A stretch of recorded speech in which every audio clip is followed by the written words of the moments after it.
blood on the door. Then they go through the door, and when they go through the door, they're not slaves anymore.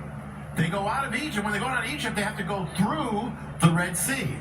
They go through the Red Sea, and when they get on the other side, they are finished with Egypt. But it all begins with the blood of the Lamb. Messiah is the Lamb. Died on Passover, greatest Passover. So what happened on that first Passover that reveals something that you can put into your own life? What was the first sign that Passover had happened? The first sign in their lives. The first sign is they started walking.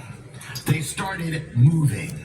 The first sign is they started leaving the old life behind. They left Egypt. They began moving, journeying.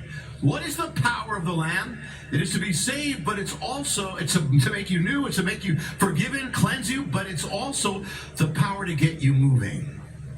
It's the power to have you move and change. It's the power to leave what was old. If Passover came and the children were free, the children of Israel, they didn't move anywhere, they would never know Passover. So the Lord has given you the power in the Lamb to move, to change. Peter was in prison. If you don't, Peter's in prison. The angel set him free. It says that Peter didn't believe that he was free. He thought it was a vision. But if he never went through that door, he never would have known freedom. If you're free and you don't know you're free, you're never going to live freedom. But the angel took him through. What's the difference between someone who's free in prison, the doors are unlocked, and someone who doesn't know it, and the one who isn't free? There's no difference. They both will stay in the same place. The people who are touched by Passover are people who change, who move. Before Passover, they weren't moving anywhere. We think of Passover just being free from bondage. They could have been free from bondage and they could have stayed in Egypt. It wouldn't have been right. But the power of salvation is not just to free them, it's to change them and move them. What did Messiah say? He said, I am the door. The door. What does that door do? We say, oh, that's great. It's a door.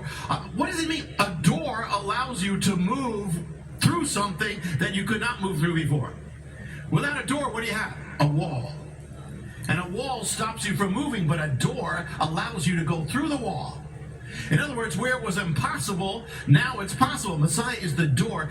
He gives you the power to move through something that you couldn't move through before. They couldn't move through Egypt, and there are things and we couldn't move to salvation. And even in our life now, there are walls, there are things that we get stuck in, but he gives the power to go through them. There used to be this cartoon on television, I don't know if anybody remembers it, where you'd buy a kit, and there would be this cartoon character who would get in trouble, and you'd put the